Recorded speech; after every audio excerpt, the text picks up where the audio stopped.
3월 25일입니다. 부정한 집의 정결 예식이라는 제목으로 레위기 14장 33절에서 57절까지 말씀입니다.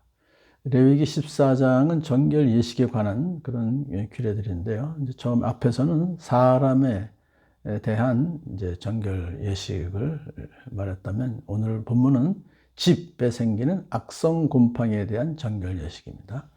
이스라엘 백성들이 앞으로 광야 생활을 마치고 약속의 땅에 들어가서 이제 정착할 때, 집에서 살아갈 때 지킬 규례를 미리 말씀하시는 것입니다.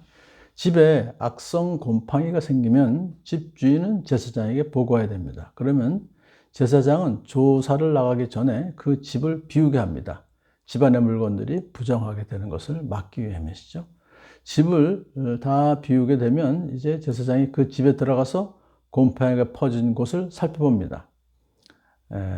그래서 제사장은 피부병이나 옷의 곰팡이를 가려내는 절차에 따라서 악성 여부를 판단하죠. 악성으로 판단되면 곰팡이가 생긴 돌과 흙을 이제 밖으로 빼고 다른 것으로 교체합니다. 이렇게 하나님께서 개인의 정결 예식에 이어서 집을 정결케 하는 의식까지도 시행하라고 명령하는 그 이유가 무엇일까요? 그것은 개인의 정결 문제는 개인의 범죄와 관련된 것이지만, 집에 곰팡이가 생기는 문제는 누구의 범죄도 아닌 자연적인 상황, 풍토병에서 생긴 거거든요. 그럼에도 불구하고 이와 같이 문제를 삼는 것은 언약 공동체는 내적 정결함만이 아니라 외적 정결함도 동시에 요구된다는 것을 보여주기 위해서죠. 곰팡이가 집에 생기는 것은 일종의 풍토병입니다. 그러므로 집에 발생한 곰팡이는 반드시 죄에 대한 하나님의 심판으로 볼 수가 없어요. 오히려 곰팡이가 생긴다고 하는 것은 그런 자연현상에 하나님의 주권적이며 영적인 의미를 부여한 것으로서, 그것이 발생할 때마다 영적으로 더 각성해서 하나님 앞에 정결하고 거룩한 삶을 살기 위해서 더욱 힘쓰라는 교육적 명령을 하시기 위해서 그런 것이다, 이렇게 보는 것이 옳습니다. 자, 다시 이제 곰팡이가 생기지 않으면 일주일 동안 좀 집문을 닫아요. 그러고서 볼 때 다시 곰팡이가 생기지 않으면 제사장이 가서 살펴본 후에 이제 확인하고서는 그 집을 정하다고 선포합니다. 이제 그 집을 정하게 하는 정결 의식을 제사장이 진행합니다. 집의 정결 예식은 사람의 정결 예식과 달라서 속죄제와 속건제를 드릴 필요가 없어요. 제사장은 단지 새 2마리와 함께 백향목, 가지와 홍색 털실 한 뭉치와 우슬초 한 포기를 가져오게 하면 돼요. 그러면 집주인이 2마리 새 가운데서 1마리를 잡아요. 그래서 생수가 담긴 오지 그릇에 담가요. 그리고 준비했던 백향목 가지와 홍색 털실 뭉치와 함께 살아있는 새와 함께 그 죽은 새의 피와 생수에 담갔다가 그것으로 그 집에 7번 뿌립니다. 그러면은 정결 예식이 정결 예식이 되는 거예요. 자, 그런데 또 하나 남은 것이 있다면, 살아있는 새는 날려보내는 것입니다. 그렇게 함으로써 이제 2마리의 새로 정결 의식을 거행하게 되면 그 집은 정결하게 되며 그 집을 자유롭게 또 사용할 수 있게 되는 것입니다. 자, 그렇지만 이제 제사장이 살펴보았을 때 일주일 지나도 다시 곰팡이가 생겨서 퍼지면 집 전체를 헐어야 됩니다. 곰팡이가 정말 집안에 퍼졌으면 그것은 건물에 생긴 곰팡이므로 그 집은 이미 부정하게 된 것이죠. 그래서 그것은 다 헐고, 그러면 돌도 남고 제목도 남고 집 건물에 흙도 남죠. 그 모두 다 마을 바깥에 부정한 곳에 갖다 버려야 돼요. 마을 바깥에 부정한 곳에 내다 버린다는 것은 어떤 의미가 있냐면요, 성막으로부터 가장 먼 곳으로 버린다는 의미를 상징합니다. 성 안에 가장 중심에 자리 잡은 그 성막을 하나님이 현존해 계신 가장 신성한 곳으로 여겼기 때문에 부정한 것은 성 밖으로 내어버림으로써 이스라엘 공동체의 정결함을 온전히 유지하기 위한 것이죠. 이런 조치가 주는 영적인 교훈은, 하나님은 죄를 미워하시되 끝까지 용납하지 않으시는 거룩성을 보여줍니다. 동시에 인간도 하나님의 그 대속적 은혜를 거절하고 끝내 회개하지 않을 때는 하나님의 영원한 형벌을 피할 수 없다라는 것을 우리가 알게 되는 것이죠. 그 집을 잠가둔 일주일 동안에 이제 그 집에 들어간 사람은 그날 저녁 때까지 부정합니다.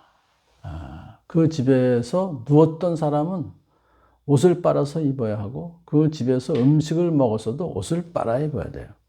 그러니까 잠가둔 동안에 그 집에 들어간 사람이 부정하게 되는 그것은 바로 우리는 하나님의 은혜 가운데 사는 크리스찬들이지만 모든 악하고 부정한 것들로부터 철저하게 분리되어서 순결한 신앙과 깨끗한 양심으로 살아가야 된다는 것을 깨닫게 되는 것이죠.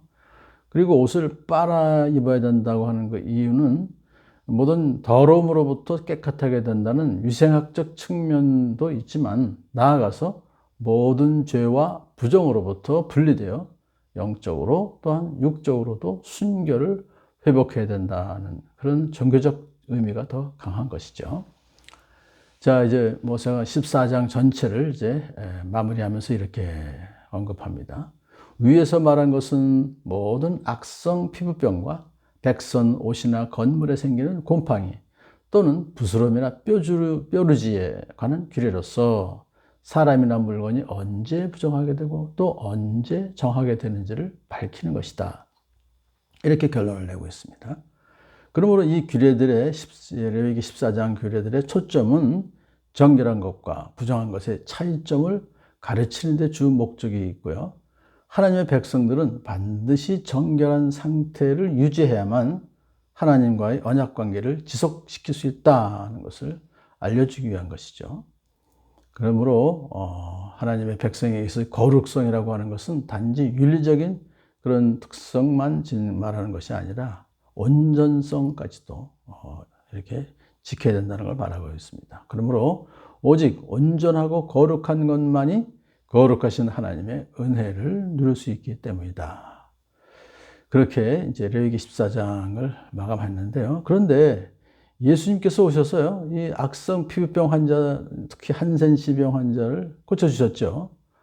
그래서 예수님께서 이 악성 피부병자를 고쳐주시는 사역은 세리나 창녀 같은 죄인들과 다른 병든 자들에 대한 사역과 동등한 것으로 나타나죠.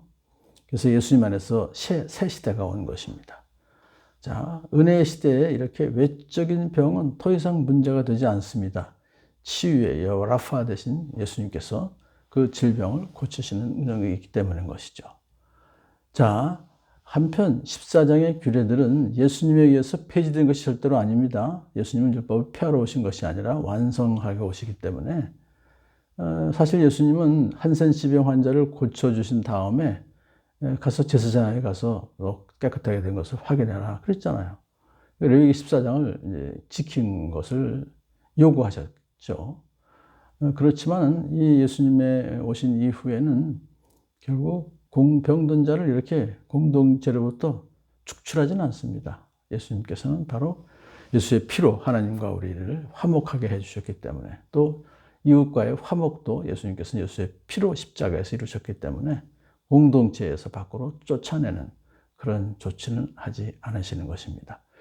오늘 레위기 14장 전체를 마감하면서 우리에게 정결한 것이 얼마나 소중하다는 것을 깨닫고 죄는 모양이라도 버리라는 말씀을 기억하면서 더욱더 성결한 삶을 살아가기를 애쓰는 저와 여러분 되기를 축복합니다.